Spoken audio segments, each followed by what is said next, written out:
নমস্কাৰ জেআৰজি ব্লগলৈ সকলোকে স্বাগতম জনাইছো।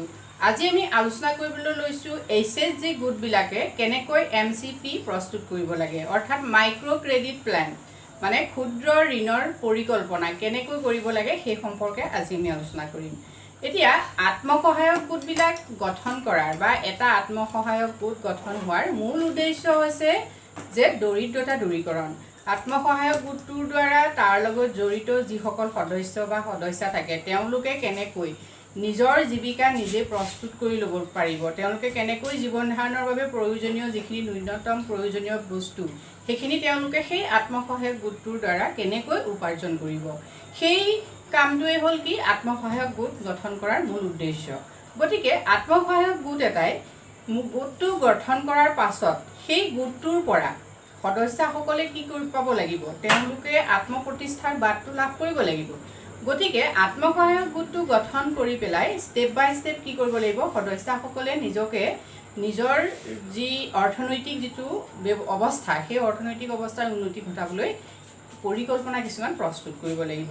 এতিয়া আত্মসহায়ক গোটৰ সদস্যসকলৰ অৰ্থনৈতিক অৱস্থা টনকিয়াল কৰিবৰ বাবে তেওঁলোকৰ জীৱিকাৰ এটা বাট উলিয়াবৰ বাবে অৰ্থাৎ বহনক্ষম জীৱিকা তেওঁলোকে উলিয়াই ল'বৰ বাবে কি কৰিব লাগিব, প্ৰস্তুত কৰিব লাগিব মাইক্ৰ ক্ৰেডিট প্ল্যান অৰ্থাৎ ক্ষুদ্ৰ ঋণৰ পৰিকল্পনা কৰিব লাগিব। এতিয়া প্ৰথম কথা হ'ল ক্ষুদ্ৰ ঋণৰ পৰিকল্পনা কেতিয়া কৰিব গোটবিলাকে, অৰ্থাৎ গোট এটা প্ৰথমতে আৰম্ভ হ'ল, গোট এটা হ'ল ৰেজিষ্ট্ৰেশ্যন হ'ল, ৰেজিষ্ট্ৰেশ্যন হোৱাৰ পাছত গোটটো চলাই আছে, কিন্তু গোট এটাত কি হয় আমি ছেভিং কৰি থাকিলে নহ'ব, মানে সঞ্চয় কৰি থাকিলে নহ'ব। গোটটোৰ অন্য এটা আমি কাম হ'ল কি গোটটোৱে ঋণ দিব লাগিব। এতিয়া গোটটোৱে কেতিয়াৰ পৰা মাইক্ৰ প্লেনখন আৰম্ভ কৰিব, মানে ক্ষুদ্ৰ ঋণৰ পৰিকল্পনা গোটটোৱে কেতিয়াৰ পৰা কৰিব, যিটো গোটটোৰ মাজত প্ৰথম অৱস্থাত কি হয় গোট এটা প্ৰস্তুত হ'ল, তাৰপিছত গোটটোৱে কি কৰিব ছেভিং কৰিব, সেই ছেভিঙৰ পৰা এটা এটা অংশ কি হয় যিসকল সদস্য থাকিব গোটটোৰ ভিতৰত তেওঁলোকৰ মাজতে ঋণৰ প্ৰক্ৰিয়াটো আৰম্ভ হৈ যায়। ঋণৰ প্ৰক্ৰিয়াটো ক্ষুদ্ৰ ঋণৰ প্ৰক্ৰিয়াটো তাতেই আৰম্ভ হ'ল, প্ৰথম পৰ্যায়তে আৰম্ভ হ'ল, কিন্তু কিছুদিন যোৱাৰ পাছত কি কৰিব পাৰিব সদস্যসকলে এখন আঁচনি প্ৰস্তুত কৰি কেনেকৈ ঋণ দিব লাগিব, কেনেকৈ প্লেনটো বনাব সেই সম্পৰ্কে তেওঁলোকে প্ৰস্তুত কৰিব পাৰে। গতিকে ক্ষুদ্ৰ ঋণৰ পৰিকল্পনা প্ৰস্তুত কৰাৰ যিখিনি ষ্টেপ হয় সেইখিনি আমি আলোচনা কৰিম। তাৰ আগত আমি এটা কথা জানিব লাগিব যে গোট এটাই কেতিয়া মাইক্ৰ ঋণৰ ব্যৱস্থা গ্ৰহণ কৰিব বা তেওঁলোকে কেতিয়া এমচি প্লেনটো তেওঁলোকে কেতিয়া ল'ব, ঠিক আছে, আমি সেইটো প্ৰথম চাই লওঁ।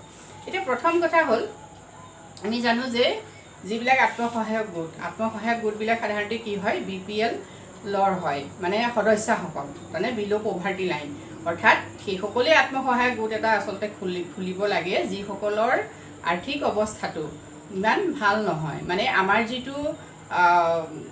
যিটো আমাৰ পভাৰ্টি লাইন আছে, মানে দেশখনে কোনখিনি ব্যক্তিক পভাৰ্টি বুলি মানে পভাৰ্টিত ধৰে, মানে দৰিদ্ৰ বুলি কোনখিনিক কয়, সেই দৰিদ্ৰ যিখিনি হিচাপে যিখিনি চিহ্নিত হয় সেই দৰিদ্ৰসকলেই কি কৰিব লাগে আচলতে আত্মসহায়ক গোট খুলিব লাগে। কিন্তু এইখিনিতে এটা নিশ্চয় প্ৰশ্ন আহিব যে অকল বিল' পভাৰ্টি লাইনৰ মানুহখিনিয়ে যে আত্মসহায়ক গোট প্ৰতিষ্ঠা কৰি পেলাই নিজকে আত্মপ্ৰতিষ্ঠা কৰিব তেনেকুৱাও নহয় কথাটো, সেইটোতো হয়েই, তাৰ লগতে কি হয় বিল' পভাৰ্টি লাইনৰ ওপৰত যিসকল নিবনুৱা আছে, এতিয়া নিবনুৱা যিসকল যুৱক যুৱতী আছে তেওঁলোকেও আত্মসহায়ক গোট খুলি পেলাই কি কৰিব পাৰে আত্মপ্ৰতিষ্ঠা কৰিব পাৰে, জীৱিকাৰ সন্ধান কৰিব পাৰে, নিজেই নিজকে প্ৰতিষ্ঠা কৰাৰ লগতে কি কৰিব পাৰে অন্যান্য ব্যক্তিক বা অন্যান্য নিবনুৱাসকলকো প্ৰতিষ্ঠা দিব পাৰে। গতিকে আত্মসহায়ক গোট আচলতে চবেই খুলিব পাৰে, কিন্তু কিছুমান চৰকাৰী প্লেন থাকে, চৰকাৰৰ আঁচনি থাকিব, NRLMৰ কিছুমান উদ্দেশ্য আছে, সেই উদ্দেশ্যবোৰৰ ভিতৰত পৰে কোন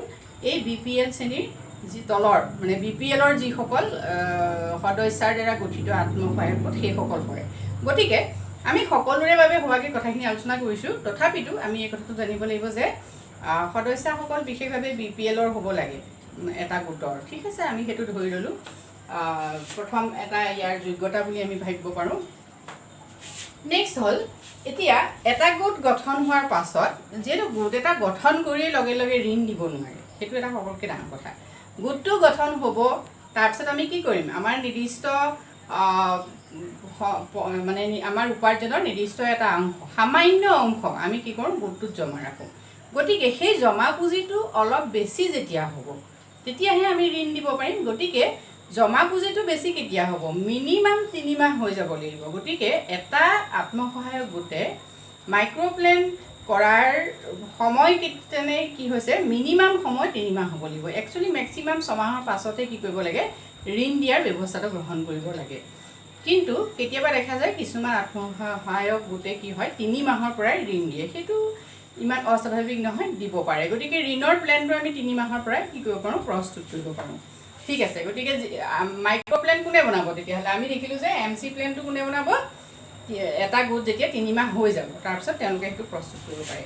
নেক্সট আহিলে গোটটোৱে যদি মাইক্ৰ'প্লেন আৰম্ভ কৰে তেতিয়াহ'লে তেওঁলোকৰ কিছুমান আৰু এটা যোগ্যতা লাগিব, সেইটো হ'ল কি তেওঁলোকে পঞ্চসূত্ৰ নাইকৈও পঞ্চসূত্ৰ তেওঁলোকে মানি চলিব লাগিব। যিহেতু আমি জানো যে দশসূত্ৰ আছে, আত্মসহায়ক গোটবিলাকে এতিয়া দশসূত্ৰ মানি চলিব লাগে। দশসূত্ৰ কি, পঞ্চসূত্ৰ কি, মই ইয়াৰ আগৰ ভিডিঅ'টোত আলোচনা কৰিছোঁ, আপোনালোকে যদি চোৱা নাই চাই ল'ব, মই ডেছক্ৰিপশ্যন বক্সত লিংকটো দি দিম। আৰু আপোনালোকে মোৰ চেনেলত গৈ প্লে'লিষ্টত SSG যিটো প্লে'লিষ্ট আছে তাতো সেইখিনি বস্তু বিচাৰি পাব। ঠিক আছে, এতিয়া পঞ্চসূত্ৰ মানি চলিবই লাগিব, দশসূত্ৰ নেমানিলেও পঞ্চসূত্ৰ মানিব লাগিব। দশসূত্ৰ যিহেতু পৰিসৰটো বহল হয় গতিকে পঞ্চসূত্ৰ মানিবই লাগিব। পঞ্চসূত্ৰত আমি কি জানো যে এটা গোটত কি হ'ব লাগিব, নিয়মীয়াকৈ বৈঠক হ'ব লাগিব, নিয়মীয়াকৈ সঞ্চয় হ'ব লাগিব, নিয়মীয়া ঋণ দিব লাগিব, নিয়মীয়াকৈ ঋণ পৰিশোধ কৰিব লাগিব আৰু অডিট কৰিব লাগিব। গতিকে এইকেইটা যদি পঞ্চসূত্ৰ মানি চলা যিটো গোট হ'ব সেই গোটটোৱে কি কৰিব পাৰে, মাইক্ৰ'প্লেন প্ৰস্তুত কৰিব পাৰে। ঠিক আছে, নেক্সটটো আহিলে SSG গোটবোৰ ভিঅ'ৰ অন্তৰ্ভুক্ত হ'ব লাগিব। এতিয়া যিখন গাঁৱত বা যিটো মানে অঞ্চলত এই গোটটো থাকিব সেই গোটটো কি হৈছে, সেই অঞ্চলটোত যদি ভিঅ' থাকে অৰ্থাৎ ভিলেজ অৰ্গেনাইজেশ্যন থাকে, আপোনালোকে ভিলেজ অৰ্গেনাইজেশ্যন কি জানে আৰু যদি নাজানে তেতিয়াহ'লে আপোনালোকে মই ডেছক্ৰিপশ্যন বক্সত লিংকটো দি দিম, ভিঅ'ৰ ওপৰত ভিডিঅ' আছে, চাই ল'ব। এতিয়া এই ভিঅ'ৰ অন্তৰ্ভুক্ত হোৱা এটা আত্মসহায়ক গোটে মাইক্ৰ'প্লেন প্ৰস্তুত কৰিব পাৰে। কিন্তু কেতিয়াবা এনেকুৱা হয় যে অঞ্চলটোত ধৰি ল'লোঁ আমি ভিঅ' নাই, সেইটোৱে যেনিবা নতুন গোট আৰম্ভ হৈছে, তেতিয়া সেই গোটটোৱে ভিঅ' অন্তৰ্ভুক্ত হ'ব নোৱাৰিবও পাৰে। তেওঁলোকে কি মাইক্ৰ'প্লেন প্ৰস্তুত নকৰিব নেকি, তেওঁলোকেও কৰিব। গতিকে ভিঅ'ৰ অন্তৰ্ভুক্ত নহ'লেও কৰিব লাগিব। যদি কিন্তু ভিঅ' থাকে তেতিয়াহ'লে ভিঅ'ত অন্তৰ্ভুক্ত হ'ব লাগিব। ঠিক আছে, নেক্সট পইণ্টটো আহিলে বেংকৰ লেনদেন পৰিষ্কাৰ হ'ব লাগিব। যিহেতু গোট এটা খোলাৰ লগে লগে ৰেজিষ্ট্ৰেশ্যন হোৱাৰ পাছতে গোটটোৱে কি কৰে, বেংকত খাতা খোলে। গতিকে বেংকৰ যিখিনি লেনদেন, বেংকত কিমান পইচা থৈছে, বেংকৰ পৰা কিমান পইচা উলিয়াই আনিছে এটচেট্ৰা যিখিনি কথা আছে সেই কথাখিনি পৰিষ্কাৰকৈ থাকিব লাগিব। মানে বেংকিঙৰ ক্ষেত্ৰত গোটটোৱে বেংকৰ লগত যিখিনি কৰিব লাগে লেনদেন, সেই লেনদেনৰ পৰিষ্কাৰ হিচাপ থাকিব লাগিব। নেক্সট আহিলে SSGৰ সদস্যসকল প্ৰশিক্ষণপ্ৰাপ্ত হোৱা উচিত। এতিয়া কথাটো এনেকুৱা, প্ৰশিক্ষণ কোনে দিব, আমি জানো যে প্ৰতিটো SSG গোটৰ কি হয়, NRLMৰ নিৰ্দিষ্ট ব্যক্তি থাকে, ব্লকৰ পৰা স্পেচিয়েলিষ্ট সমল ব্যক্তি থাকে, তেওঁলোকে আহি কি হয় সেই SSG গোটবিলাকক প্ৰশিক্ষণ দিয়ে। গতিকে মাইক্ৰ' ক্ৰেডিট প্লেনৰ ওপৰত তেওঁলোকক আচলতে এটা প্ৰশিক্ষণ দিব লাগে যে কেনেকৈ প্ৰস্তুত কৰিব লাগে, কি কৰিব লাগে। সেই বিশেষজ্ঞসকলক ভিঅ'ৰ আণ্ডাৰতেই হওক বা ভিঅ'ৰ সদস্য বা ভিঅ'ৰ যিসকল বিষয়ববীয়া তেওঁলোকেও পাৰে। মণ্ডল সংগঠন যি আছে, মণ্ডল সংগঠন আপোনালোকে কি নিশ্চয় জানে, যদি আপোনালোকে নাজানে তেতিয়াহ'লে মই ডেছক্ৰিপশ্যন বক্সত লিংক দিম, মণ্ডল সংগঠন কি চাই ল'ব, মানে মোৰ চেনেলত আপোনালোকে ভিজিট কৰিলেও পাব। গতিকে এই মণ্ডল সংগঠনৰ পৰা বিষয়ববীয়াক আনি পেলাই কি কৰিব পাৰে, মাইক্ৰ' ক্ৰেডিট প্লেনৰ ওপৰত প্ৰশিক্ষণ দিব পাৰে। গতিকে প্ৰশিক্ষণৰ ব্যৱস্থাটো হ'ব লাগে, মানে মাইক্ৰ' প্লেন প্ৰস্তুত কৰাৰ আগত এটা গোটৰ সদস্যসকল কি হৈছে প্ৰশিক্ষণপ্ৰাপ্ত হোৱা উচিত। গতিকে এইকেইটা যোগ্যতা বুলি আমি ধৰি লৈছোঁ বা ধৰিব পাৰোঁ। এই কথাখিনি আচলতে জানিলে কি হয়, মাইক্ৰ'প্লেন প্ৰস্তুত কৰাত সুবিধা হ'ব সদস্যসকলৰ। গতিকে এইকেইটাই যে থাকিব লাগিব একদম কম্পালচৰি এনেকুৱা নহয়, কিন্তু এই কথাখিনি আচলতে থাকিব লাগে, হ'ব লাগে। ঠিক আছে, আৰু ইয়াত কিছুমান কথা আছে, আমি সকলো কথা আলোচনা কৰিব খোজা নাই। যিহেতু এনেকুৱা হয় SSG গোটৰ কিছুমান ৰুল ৰেগুলেশ্যন পৰিৱেশ অনুসৰি পৰিচালিত হয়, পৰিৱেশে কি কৈছে বা SSG গোটটোৰ অৱস্থাই কি কয় তেনেকৈ হয়। গতিকে সকলো কম্পালচৰি নহয়, কিন্তু এইখিনি হ'লে ভাল।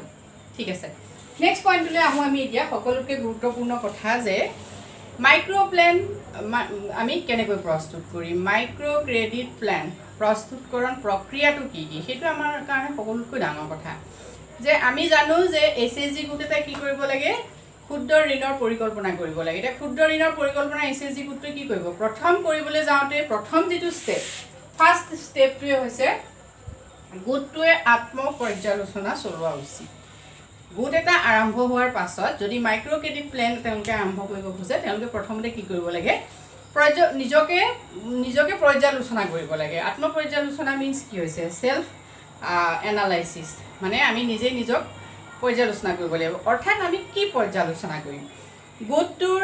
আমি গোটটো কেতিয়া প্ৰতিষ্ঠা কৰিছোঁ, তাৰপিছতে গোটটোত আমাৰ ছেভিং কিমান হৈছে সেই সময়লৈকে, যি সময়ৰ পৰা আমি মাইক্ৰ' ক্ৰেডিট প্লেন প্ৰস্তুত কৰিব খুজিছোঁ। তাৰপিছত গোটটোত আমি বেংকত আমাৰ কিমান ছেভিং আছে, আমি সেইখিনিলৈকে অন্যান্য কিবাকিবি গোটৰ ভিতৰতে ঋণ প্ৰদান কৰিছোঁ নেকি, সেইখিনিও চাব লাগে। তাৰপিছত আহিলে গোটটোত নিয়মীয়াকৈ বৈঠক হৈছেনে নাই। তাৰপাছত আহিলে গোটটোত নিয়মীয়া বৈঠকৰ লগত নিয়মীয়া সঞ্চয় হৈছেনে নাই। এই গোটেই কথাখিনি, গোটটোৰ ভিতৰৰ গোটেই কথাখিনি আমি কি কৰিব লাগিব? পৰ্যালোচনা কৰিব লাগিব। আমি চাব পাৰোঁ যে গোট গঠনৰ যিখিনি সম্পূৰ্ণ তথ্য, ডেটৰ পৰা ধৰি মাহেকত কেইখন মিটিং হৈছে, সেই মিটিংবিলাকত কি বিষয়ে আলোচনা হৈছে, এইবোৰ যিহেতু প্ৰচিডিঙত লিখা থাকে, সেই কথাখিনি আমি প্ৰথমতে পৰ্যালোচনা কৰি ল'ব লাগিব। তাৰপিছত নিয়মিত বৈঠক আছে, জমা, ঋণ দান, পৰিশোধ এইবিলাক হৈছে নাই চাব লাগিব। তাৰপিছত এটা গুৰুত্বপূৰ্ণ কথা হ'ল গ্ৰেডিং। আমি জানো যে SHG গোটবিলাকক কি হয়? অডিট কৰাৰ পাছত গ্ৰেডিং দিয়া হয়। যদি SHG গোটটোৱে A গ্ৰেডিং পায়, অৰ্থাৎ SHG গোটটোৰ যিখিনি কৰ্ম, যদি পঞ্চসূত্ৰ SHG গোট এটাই পালন কৰে, দশসূত্ৰই পালন কৰিব লাগে, কিন্তু আমি পঞ্চসূত্ৰৰ কথাই কৈছোঁ, পঞ্চসূত্ৰ পালন কৰে। তাৰপাছতে পঞ্চসূত্ৰ মিনছ কি? যে SHG গোটটোৱে সকলো ৰুল ৰেগুলেশ্যন মানি কামবিলাক নিয়মিতভাৱে কৰি আছে। গতিকে পঞ্চসূত্ৰ পালন কৰে আৰু যদি গোটটোত 10ৰ ওপৰত সদস্য থাকে, 10ৰ পৰা 10ৰ ওপৰত 20ৰ ভিতৰত, আৰু গোটটোৱে যদি নিয়মিত ঋণ প্ৰদান কৰে, এনেকুৱা ধৰণৰ কামখিনি কৰিলে গোট এটা আচলতে A গ্ৰেডিং হয়। বিশেষকৈ তাৰ লগত আৰু এটা কথা, গোটটোৰ যিখিনি ডকুমেণ্টছ আছে, মানে কাৰ্য বিৱৰণী পৰা ধৰি চেক বুক, তাৰপিছতে সঞ্চয় জমা, ঋণ জমা যিবিলাক বুক আছে, সেই গোটেইখিনি যদি ক্লিয়াৰ হৈ থাকে, অডিটৰ ৰিপৰ্ট যদি ভাল হয়, তাৰমানে তেতিয়াই গোট এটাই A গ্ৰেড পায়। গতিকে A গ্ৰেড পোৱা গোট এটাইহে আচলতে কি কৰিব লাগে? মাইক্ৰ' প্লেন আৰম্ভ কৰিব পাৰে। গতিকে এই গোটটোৱে গ্ৰেডিং কি পাইছে সেইটো কথাটো আমি পৰ্যালোচনাত আনিব লাগিব। তাৰমানে নেক্সট আহিলে কষ্টৰ সম্পূৰ্ণ তথ্যখিনি আছে, যে কি বিষয়, কিমান গোটটো সেই তেতিয়াৰ পৰা আৰম্ভ হোৱাৰ পৰা তাৰ ভিতৰত কি ব্যয় কিমান হৈছে, সঞ্চয় কিমান হৈছে, গোটেই কথাখিনি মুঠতে গোটটোৰ আদিৰ পৰা অন্তলৈকে সকলো কথা কি হৈছে আমি প্ৰথমতে পৰ্যালোচনা কৰি ল'ব লাগে। আচলতে কিয় পৰ্যালোচনা কৰিব লাগে? যে আমি সম্পূৰ্ণ হৈ উঠিছোঁ নাই, আমি আনক ঋণ দিব খুজিছোঁ, আমাৰ গোটৰ ভিতৰতে আমি ঋণৰ প্লেন কৰিব খুজিছোঁ, আঁচনি বনাব খুজিছোঁ, কিন্তু আমি নিজে সম্পূৰ্ণ হৈছোঁ নে নাই, আমি তাৰ বাবে পাৰফেক্ট হৈছোঁ নাই। গতিকে গোটটোৱে প্ৰথম সেইখিনি পৰ্যালোচনা কৰিবলৈ চেষ্টা কৰিব লাগে। নেক্সট পইণ্টটোলৈ আহোঁ আমি, সদস্যসকলৰ পাৰিবাৰিক আৰু আৰ্থিক জীৱনৰ অনুসন্ধান। এইটো এটা গুৰুত্বপূৰ্ণ কথা, জটিলো হয়। কিন্তু এটা কথা আমি চাব লাগিব যে যেতিয়া আমি এটা আত্মসহায়ক গোট প্ৰতিষ্ঠা কৰোঁ, তেতিয়া সেই আত্মসহায়ক গোটৰ সদস্যসকলৰ মাজত এটা বন্ধুত্বপূৰ্ণ মনোভাৱ গঢ়ি উঠে, আৰু সকলোৰে কি হয়, প্ৰত্যেকৰ প্ৰতি এটা সহানুভূতি থাকে, এটা বুজাবুজি থাকে সকলোৰে লগত, মানে বাই ভনীৰ এটা সম্পৰ্ক, এটা পৰিয়ালৰ দৰে হৈ পৰে। গতিকে এই পৰিয়ালটো যে গঢ়ি উঠিলে, সেই পৰিয়ালটো গঢ়ি উঠিলে যিহেতু 10 গৰাকী থাকিলে, 10টা পৰিয়ালৰ পৰা 10 গৰাকী আহি কি হৈছে, এটা নতুন পৰিয়াল গঠন হৈছে। এতিয়া সেই 10 গৰাকী সদস্যৰ পাৰিবাৰিক জীৱন কেনেকুৱা, সেই সম্পৰ্কেও আমি কি কৰিব লাগিব? পৰ্যালোচনা কৰিব লাগিব। যিহেতু কাৰোবাৰ অৱস্থা কি হৈছে, 10 গৰাকীৰ ভিতৰত 5 গৰাকীৰ অৱস্থা বেছি বেয়া হ'ব পাৰে, 5 গৰাকী কম হ'ব পাৰে, 5 গৰাকী কি হ'ব পাৰে, যি ঘৰুৱা যি আৰ্থিক পৰিৱেশ বহুত বেছি বেয়া হ'ব পাৰে, 2 গৰাকী বেছি ভাল হ'ব পাৰে। গতিকে আমি 2 গৰাকী কি হৈছে, বেছি শিক্ষিতা হ'ব পাৰে, আৰু তাৰে 8 গৰাকী কম শিক্ষিতা হ'ব পাৰে। গতিকে এই গোটেই বিষয়খিনি, মানে কোন কিমান শিক্ষিত, তাৰপিছতে কাৰ ঘৰুৱা পৰিৱেশ কেনেকুৱা, কাৰ স্বামীয়ে কি কাম কৰে, বা তেওঁলোকৰ দৈনিক ইনকাম কিমান, তেওঁলোকৰ বাৰ্ষিক ইনকাম কিমান, সেই কথাখিনিও কি কৰিব লাগে? এইখিনি পৰ্যালোচনা কৰিব লাগে। এতিয়া এইখিনি কিয় পৰ্যালোচনা কৰিব লাগে, এই কাৰণে পৰ্যালোচনা কিয় কৰিব লাগে, সেই কথাটো মই এতিয়াই নকওঁ, আমি যেতিয়া ইয়াৰ পাছৰ পইণ্টখিনি আলোচনা কৰিম ওলাই যাব। কিন্তু আমি চাব লাগিব যে সদস্যসকলৰ কাৰ ঘৰত কাৰোবাৰ জইণ্ট ফেমিলি আছে নেকি, তাৰপিছতে তেওঁলোকৰ সন্তান কিমান, সেই কথাখিনিও আমি গুৰুত্ব দিব লাগিব। যিহেতু সন্তান যেতিয়া বেছি হয় এটা পৰিয়ালত, তেতিয়া কি হয়, তেওঁলোকৰ আৰ্থিক অৱস্থা সাধাৰণতে বেয়া হয়। BPL-ৰ মানুহখিনিৰ যদি সন্তান বেছি হয়, আৰ্থিক অৱস্থা তেতিয়া তেওঁলোকৰ বেছি বেয়া হ'ব। গতিকে সেইখিনি কথা আমি কি হয় পৰ্যালোচনালৈ আনিব লাগিব। গতিকে আমি মানে পুংখানুপুংখভাৱে আমাৰ কি হৈছে নখ দৰ্পণত থাকিব লাগিব প্ৰতিগৰাকী সদস্যৰ পাৰিবাৰিক জীৱন, আৰ্থিক জীৱন আমি মনত ৰাখিব লাগিব। লগতে তেওঁলোকৰ শৈক্ষিক অৰ্হতা, তেওঁলোকৰ যি কাৰ্যক্ৰমণিকা বা জীৱনত তেওঁলোকে কি কি কৰি কেনেকৈ কোনে খাইছে, এই গোটেই কথাখিনি আমি জানিব লাগিব। ঠিক আছে, নেক্সট পইণ্টটো আহিল আঁচনিৰ পৰিকল্পনা। সকলোতকৈ গুৰুত্বপূৰ্ণ কথাটো আচলতে এইটোৱেই যে কি কৰিম আমি পুঁজি, যে আমি ঋণ পুঁজি, আমি যে ক্ৰেডিট প্লেন কৰিব খুজিছোঁ, মাইক্ৰ' ক্ৰেডিটৰ আমি যে প্লেন কৰিছোঁ, মানে আমি ঋণৰ পৰিকল্পনা কৰিছোঁ হয় যে আমি ঋণ দিম, ঋণ ল'ম, আমি এনেকৈ ভাবি আছোঁ। কিন্তু আমি কি কৰিম? প্ৰথম কথা আঁচনি প্ৰস্তুত কৰা। আৰু আঁচনি প্ৰস্তুতেই হৈছে কি আত্মসহায়ক গোটৰ সকলোতকৈ ডাঙৰ সমস্যা, যে আমি বহুত কথা মুখেৰে কওঁ কিন্তু বাস্তৱত কামবোৰ হৈ নুঠে। আমি কি কৰিম সেইটো সকলোতকৈ ডাঙৰ কথা। পইচা আমি পালোঁ হয়, এতিয়া আমি কি কৰিম? এতিয়া এইখিনিতে আমি চাব লাগিব যে প্লেন বনাব লাগিব কোনে কি কৰিব পাৰে। এই যে 10গৰাকী মই ধৰি লৈছোঁ সদস্যা, সেই 10গৰাকী সদস্যাৰ ঘৰৰ পৰিৱেশটো সেইকাৰণেই আমি অধ্যয়ন কৰিব লাগিব যে কাৰ ঘৰত কি কৰিব পৰা হ'ব। এতিয়া আমি প্ৰথম চাওঁ, কাৰোবাৰ ঘৰত আমি দেখিছোঁ যে অন্যান্য সুবিধা কিছুমান নাই। বোলে কোনোবাই কৈছে মই গৰু এজনী আনি পুহিম, গৰু পুহিবলৈ তেওঁ মানে ব্যৱস্থা নাই, তেওঁ হয়তো ঘৰুৱা পৰিৱেশ এনেকুৱা নহয় যে তেওঁ গৰু এজনী আনি পুহিব পাৰিব, ওচৰত ঘাঁহ চাহৰ অসুবিধা আছে, মানুহ নাই গৰুজনী আনি মানে চোৱা চিতা কৰিবলৈ, এটচেট্ৰা সমস্যা আছে। কোনোবাই ছাগলী পুহিম বুলি ভাবিছে, তেওঁ সমস্যা আছে, এটচেট্ৰা আমি চাব লাগিব। গতিকে কোনগৰাকী ঘৰুৱা পৰিৱেশে কি বস্তু বা কি মানে পৰিকল্পনা কৰি তেওঁ আয় কৰিব খুজিছে, সেই আয়টোত আমিও কি কৰিব লাগিব, সদস্যাসকলে চিন্তা কৰিব লাগিব। এতিয়া আমি দেখিছোঁ যে এগৰাকী সদস্যাই অন্য একো কৰিব নাই, কিন্তু তেওঁৰ ঘৰত 2টা মৌ-বাহ ৰাখিব পাৰে। ঠিক আছে, তেওঁ কি কৰিব, তেনে মৌ পালন কৰিব। গতিকে তেওঁ মৌ পালন কৰাৰ আমি কি কৰিব পাৰোঁ, মৌ পালনৰ বাবে তেওঁক আমি ঋণ দিব পাৰোঁ। গতিকে আমি এইটো দেখিলোঁ যে এগৰাকী সদস্যাই মৌ পালনৰ কাৰণে প্লেন কৰিছে, কোনোবা এগৰাকী সদস্যাই ভাবিছে যে মই ছাগলী পুহিম, কোনোবাই ভাবিছে নহয় মই কুকুৰা পুহিম, কোনোবাই ভাবিছে। তাৰমানে কথাটো এনেকুৱা যে 10গৰাকী সদস্যাই আমি একেটা কাম অকলে কৰিব নোৱাৰিবও পাৰোঁ। ডাঙৰ যদি প্ৰজেক্ট এটা লওঁ তেতিয়া 10গৰাকী আমি একেলগে কৰিব পাৰিম, কিন্তু 10গৰাকী একেলগে কৰিব নোৱাৰিলে আমি কি কৰিব পাৰোঁ, এগৰাকী ঘৰতো আমি কিছুমান কাম কৰিব পাৰোঁ সৰু সুৰা। কোনোবাই তাত গৈ ভাল পায়, এতিয়া তেওঁ কি হৈছে, তেওঁ বোলে উভিং এখন লাগে, ধৰি ল'লোঁ আমি, তেওঁ উভিংখনৰ কাৰণে ঋণ এটা ল'ব খুজিছে। ঠিক আছে, গতিকে প্ৰথমতে আপোনালোকে কি কৰক, সকলো বহি লওক, বহি লৈ সেই প্লেনখিনি কৰি লওক যে কোনগৰাকী সদস্যাৰ অন্তৰত কি আছে, কোনে কি কৰিব বিচাৰে। এতিয়া সকলোৱে যিহেতু কি হয় নিজৰ নিজৰ ঘৰুৱা পৰিৱেশ পৰিস্থিতি চাই পেলাই কামটো কৰিম বুলি ভাবে, যিটো পাৰিম বুলি ভাবে সেইমতে কি কৰক, আঁচনিখন প্ৰথমতে প্ৰস্তুত কৰি লওক। মানে এখন লিষ্ট বনাই লওক আঁচনিৰ, বোলে গাহৰি পালন, কুকুৰা পালন, এটচেট্ৰা, মৌ পালন, তাঁত বোৱা, তাৰপিছতে মাছ পোহা, এটচেট্ৰা, চবে বনাই লওক এখন আঁচনি। সেই আঁচনিখন প্ৰথম ঠিক কৰি ল'ব লাগিব, যিহেতু আমি ঋণ দিম, গতিকে আঁচনিখন প্ৰস্তুত কৰি লওক প্ৰথম কথা। ঠিক আছে, নেক্সটটো আহিলে অগ্ৰাধিকাৰ ভিত্তিত সূচী প্ৰস্তুত কৰা। সেইটো এটা ডাঙৰ কথা আহিলে। এতিয়া যিহেতু 10গৰাকী সদস্যাই হ'ল কি, 10গৰাকী সদস্যা আত্মসহায়ক গোটত সোমাইছে, সকলোৱে নিজৰ আৰ্থিক অৱস্থা টনকিয়াল কৰিব খোজে, দৰিদ্ৰতাৰ পৰা সকলোৱে কি কৰিব খোজে, পৰিত্ৰাণ পাব খোজে। এতিয়া গতিকে সকলোকে কি হৈছে, ঋণ লাগে। সকলোৱে ভাবিছে যে মোক প্ৰথমতে লাগে, ঋণটো যদি মই প্ৰথমতে পাওঁ তেতিয়া মই এই কামটো কৰিব পাৰিম। ইটোৱে ভাবিছে নহয় মই, ইগৰাকীয়ে ভাবিছে নহয় মই লওঁ, ইগৰাকীয়ে ভাবিছে মই লওঁ।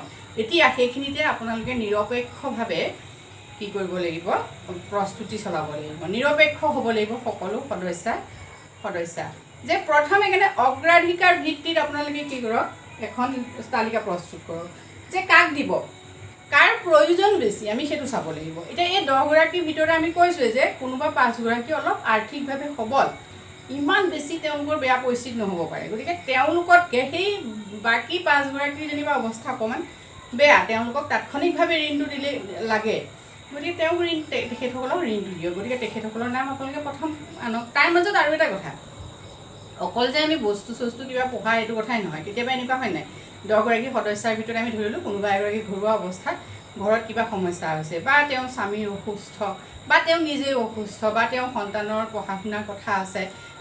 গতিকে সেই কথাবোৰো তাৰ মাজলৈ লৈ আহক যে কোনোবা এজন ছাত্ৰই ধৰি ল'লোঁ আমি মেট্ৰিক পাছ কৰিছে, তেওঁ কলেজত নামভৰ্তি কৰিব। এতিয়া কলেজত নামভৰ্তি কৰিবলৈ আমি চালোঁ, আমি যদি ধৰি ল'লোঁ মাৰ্চত আমি আৰম্ভ কৰিছোঁ, এতিয়া কলেজত নামভৰ্তি কেতিয়া হ'ব, জুন জুলাই এনেকুৱালৈ যাবগৈ। গতিকে কলেজত নামভৰ্তি কৰিবলৈ কি হৈছে, তেওঁক পইচা লাগিব, তাৰমানে তেওঁ ঋণ ল'ব। গতিকে সেই নামভৰ্তি পইচাটোৰ কাৰণে তেওঁক সেইদিনাই পইচাটো নালাগে, তেওঁক কেতিয়া লাগিব, ধৰি ল'লোঁ আমি 3 মাহৰ পাছত লাগিব, গতিকে তেওঁৰ নামটো পিছলৈ দিওঁ। কিন্তু সেই কেইদিনতে যাক লাগে তেওঁ অগ্ৰাধিকাৰ ভিত্তিত তেওঁৰ নামটো আগত ৰাখক। গতিকে সদস্যসকলৰ মাজত মানে কাৰ প্ৰয়োজনটো বেছি সেইটো আমি উলিয়াই ল'ব লাগিব। উলিয়াই লৈ কি কৰিম, লিষ্ট কৰিম অগ্ৰাধিকাৰ ভিত্তিত। তাৰপিছত লিষ্টত আমি যিসকলক প্ৰথম লাগে তেওঁলোকক প্ৰথম দিম, তাৰপিছত আমি লাহে লাহে দি থাকিম। ঠিক আছে। ইয়াৰ পাছত আহিলে ৰোটেশ্যন মেথড, যিটো আহিলে ঘূৰ্ণনীয় পদ্ধতি। এতিয়া ঘূৰ্ণনীয় পদ্ধতিৰে আমি কি কৰিব পাৰোঁ, ঋণটো প্ৰদান কৰিব পাৰিম। কেনেকৈ কৰিম ঘূৰ্ণনীয় পদ্ধতিৰে আমি চাওঁ, ৰোটেশ্যন মেথডত কেনেকৈ কৰিম। এতিয়া আমি ক'লোঁ যে পুঁজি যিহেতু কম, যেনিবা চেল্ফ হেল্প গ্ৰুপটোৰ যিমান পুঁজি আছে বা তেওঁলোকে যাৰ পৰা ভিঅ'ৰ পৰা ল'ব পাৰে, তাৰপিছতে CLFৰ পৰা ল'ব পাৰে পুঁজি, সেইবিলাকৰ পৰা পুঁজি তেওঁলোকে যিটো আনিছে সেই পুঁজিটোৱে তেওঁলোকৰ কি হৈছে, ঋণ দিবলৈ কম হৈছে। মানে সকলোকে একেলগে দিব নোৱাৰে। ধৰি ল'লোঁ 2 লাখ টকা তেওঁলোকে ঋণ আনিছে, 10 গৰাকী মানুহক তেওঁলোকে ঋণ দিম বুলি ভাবিছে, চবকে কি হৈছে 50,000 লাগে, যেনিবা দৰকাৰ লাগিবই আৰু 50,000। তেতিয়া কি হৈছে 3 গৰাকী মানৰ 4 গৰাকীক দিব পাৰিব। গতিকে সেই 4 গৰাকীয়ে যে ঋণ ল'লে প্ৰথমতে তেওঁলোকক দি দিলে, যিহেতু অগ্ৰাধিকাৰ ভিত্তিত আপোনালোকে সূচীখন প্ৰস্তুত কৰি থৈছে, গতিকে যাৰ বেছি প্ৰয়োজন প্ৰথম তেওঁলোকক দিলে। এতিয়া পিছৰ মাহৰ পৰাই যিহেতু তেওঁলোকে কি কৰিব, কিস্তিকে পইচাটো ঘূৰাই দিবলৈ চেষ্টা কৰিব, সেইটো আকৌ আছেই নহয় কথাটো। গতিকে সেই কিস্তিকে ঘূৰাই দিয়া পইচাৰ পৰা আৰু লগততো যিহেতু সুদ থাকিব সেইখিনিৰ পৰা, তাৰ লগত আৰু এটা বস্তু থাকিব, যিহেতু HSG গোটে প্ৰতি মাহতে যিমান পইচা অন্যৰ পৰা নানক কিয় ছেভিংটো থ'বই। সেই যিটো নিৰ্দিষ্ট পাৰ্মানেণ্ট যিটো ছেভিং আছে সেই ছেভিংটো যোগ কৰি যিহেতু HSG গোটটোৰ হাতত পইচা বাঢ়ি যাব, সেই জমা পুঁজিৰ পৰা ৰোটেশ্যন ভিত্তিত আকৌ কি হৈছে, তলত যিসকলক আপোনালোকে লিষ্ট কৰি থৈছিলে, আঁচনি যিসকলে প্ৰস্তুত কৰি থৈছে, যাৰ নাম থৈ দিয়া আছে, তেওঁলোকক আকৌ 1গৰাকী 2গৰাকীকৈ কি কৰক, ঋণটো দিবলৈ আৰম্ভ কৰক। তাৰমানে কথাটো এনেকুৱা, প্ৰথমতে 3 গৰাকীয়ে পালে, তাৰে আকৌ তেওঁলোকে কিস্তি ঘূৰাই দি আছে, গতিকে আৰু 2গৰাকী ঘূৰাই দিলে, তাৰপিছত আৰু 5 গৰাকী হ'ল, ইপিনে সেই 5 গৰাকীয়ে ঘূৰাই দি আছে, গতিকে আৰু 2গৰাকী আৰু 3 গৰাকী এনেকৈ কি কৰিব পাৰিব, সকলোৱে ঋণটো ল'ব পাৰিব। আৰু তাৰপিছত কি হৈছে, পইচাটো যিহেতু ৰোটেশ্যন হৈ থাকিব। এতিয়া আপোনালোকে এটা কথা চাব, চাৰ্কুলেশ্যন মিনছ কি, মানে আয়ৰ যিটো প্ৰবাহ, সেই প্ৰবাহটো সকলোতকৈ ডাঙৰ কথা। গতিকে আয় মানে এজেগাত যদি আপুনি থৈ দিয়ে, আজি আপুনি 10 টকা এটা বাকচত ভৰাই থৈ দিয়ক, 10 টকা হৈ থাকিব। সেই 10 টকাটো আপুনি উলিয়াই মাৰ্কেট কিবা এটা কিনিলে, আপুনি মই ধৰি ল'লোঁ এটা চকলেট কিনিলে 10 টকা, চকলেটৰ দোকানীক দিলে 10 টকা, তাৰপিছত সেই চকলেটৰ দোকানীয়ে সেই 10 টকাটো নি তেওঁ কি কৰিলে, আমি ধৰি ল'লোঁ তেওঁ ক'ৰবাত দি পেলাই 2টা তামোল কিনিলে, 10 টকাত 2টা তামোল এতিয়া যিহেতু, গতিকে 10 টকাটো কি হ'ল, 20 টকা হ'ল। সেই তামোলৰ বেপাৰীয়ে আকৌ 10 টকা দি পাণগুচি কিনিলে, 30 টকা হ'ল। আকৌ সেই পাণগুচি যিজনৰ পৰা কিনিছিলে তেওঁ 10 টকাটো আকৌ আন এজনক দি, আমি ধৰি ল'লোঁ তেওঁ দুটা বস্তু 10 টকাত পোৱা কিবা এটা তেওঁ কিনিলে, আমি ধৰি ল'লোঁ চকলেটে কিনিলে 5 টকা, গতিকে 50 টকা হ'ল। তাৰমানে এটা পইচা 10জন মানুহৰ হাতলৈ যদি এদিনত যায়, তেতিয়াহ'লে কি হৈছে, সেই 10 টকাটো গৈ 100 টকা হয়। মানে চাৰ্কুলেশ্যন কয় এইটো, মানে আমাৰ মানি যিটো চাৰ্কুলেশ্যন হয়, মুদ্ৰাৰ চক্ৰাকাৰ আকাৰে তেনেকৈ ঘূৰি থাকে। গতিকে আমাৰ ঋণৰ কথাটো তেনেকুৱা, তাৰমানে 50,000 বা 1 লাখ টকা 2 লাখ টকা গৈ এটা সময়ত কি হৈছে 4,50,000 টকাৰ ভেলু হৈ যায়, যেতিয়া পইচাটো ঘূৰি থাকে। আমি জমা কৰি যদি থৈ দিওঁ পইচাটো কিন্তু ভেলু নাপায়। ঠিক আছে। গতিকে আমি কি কৰিম, ৰোটেশ্যন মেথডত ইজনী ঋণটো দিবলৈ চেষ্টা কৰিম। ঠিক আছে। এই ৰোটেশ্যন মেথডটো তেতিয়াহে হ'ব আকৌ যেতিয়া আপোনালোকে অগ্ৰাধিকাৰ ভিত্তিত সূচী প্ৰস্তুত কৰিব। আকৌ অগ্ৰাধিকাৰ ভিত্তিত সূচীখন আপোনালোকে তেতিয়াহে প্ৰস্তুত কৰিব পাৰিব যেতিয়া আপোনালোকে কি কৰিব পাৰিব, সদস্যসকলৰ পাৰিবাৰিক আৰু আৰ্থিক জীৱনৰ এটা সূক্ষ্ম পৰ্যালোচনা চলাই থ'ব যে কাক বেছি প্ৰয়োজন। যদি আপোনালোকে আঁচনিখন আগতে প্ৰস্তুত নকৰে, মানে এইখিনি যদি অধ্যয়ন নকৰে, কাৰ ঘৰত কি হৈছে, কি কাক লাগিব, প্ৰকৃততে কাৰ বেছি প্ৰয়োজন, এইখিনি যদি আপোনালোকে ইনভেষ্টিগেশ্যন নকৰে, তেতিয়াহ'লে আপোনালোকে অগ্ৰাধিকাৰ ভিত্তিত সূচী প্ৰস্তুত কৰিব নোৱাৰিব। আৰু নোৱাৰিলে ৰোটেশ্যন মেথডত আপোনালোকে কি কৰিব নোৱাৰিব, ঋণ দিব নোৱাৰিব। আৰু যদি ঋণ তেনেকৈ দিব নোৱাৰে, তেতিয়াহ'লে কি হ'ব, সদস্যসকলৰ মাজতে অসন্তুষ্টিৰ সৃষ্টি হ'ব যে মই বিচাৰিছিলোঁ তেওঁক দিলে, আৰু তেতিয়া আপোনালোকৰ মাজত মতানৈক্যৰ হোৱাটো স্বাভাৱিক কথা হৈ উঠিব। ঠিক আছে। নেক্সট আহিলে প্ৰতিশ্ৰুতি পত্ৰ। এইটো এটা মাইক্ৰ' প্লেনৰ গুৰুত্বপূৰ্ণ কথা যে প্ৰতিশ্ৰুতি কোনে কাক দিব।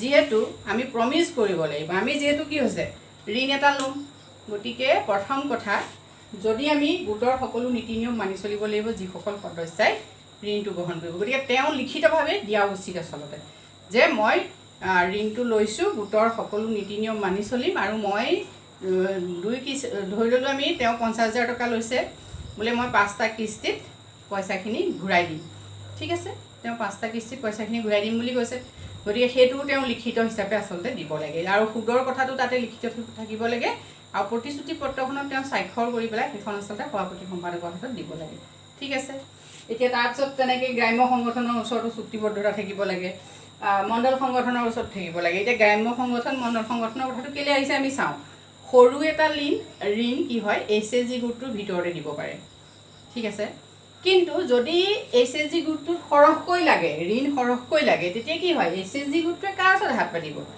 গ্ৰাম্য সংগঠনৰ ওচৰত অৰ্থাৎ ভিঅ'ৰ ওচৰত পাতিব তাতোতকৈ যদি বেছি লাগে ভিঅ'ই কি কৰিব কাৰ ওচৰত হাত পাতিব মণ্ডল সংগঠনৰ ওচৰত অৰ্থাৎ CLFৰ ওচৰত গতিকে এতিয়া যদি HSG গোটটোৱে ভিঅ'ৰ পৰা লয় তেতিয়া কি হ'ব ভিঅ'ৰ ওচৰত সেই চুক্তিবদ্ধতাটো থাকিব যে HSG গোটটোৱে ভিঅ'ৰ সকলো ৰুল ৰেগুলেশ্যন মানি চলিব নিয়মীয়া বৈঠকত উপস্থিত থাকিব আৰু ভিঅ'ই যিখিনি কৈছে যে যেনেকৈ যিটো হাৰত পইচা দিব লাগে সুদ দিব লাগে সেইটো হাৰত সুদ দিব আৰু কেইটা কিস্তিত পইচাখিনি ঘূৰাই দিব সেই কথাখিনিও তাত লিপিবদ্ধ থাকি এখন চুক্তিপত্ৰ আচলতে ভিঅ'ক দিব লাগে ঠিক তেনেকৈ যদি CLFৰ পৰা লয় CLFকো তেনেকৈ চুক্তিপত্ৰ দিব লাগে তেতিয়া কি হয় কথাবিলাকৰ মাজত কোনো ধৰণৰ মানে মতানৈক্যৰ সৃষ্টি নহয় আৰু সেইমতে কাম কৰিবলৈ চেষ্টা কৰিব লাগিব HSG গোটটোৱে ভিঅ'ৰ পৰা সেইখিনি ঋণ লৈ পেলাই যদি সেই কথাখিনি মানি নচলে তেতিয়া ভিঅ' ষ্ট্ৰিক হ'ব লাগিব তেওঁলোকক কি কৰিব লাগিব সময়মতে তেওঁলোকে যিখিনি কথা কৈছিলে মানে প্ৰমিছ কৰিছিলে সেই প্ৰমিছখিনি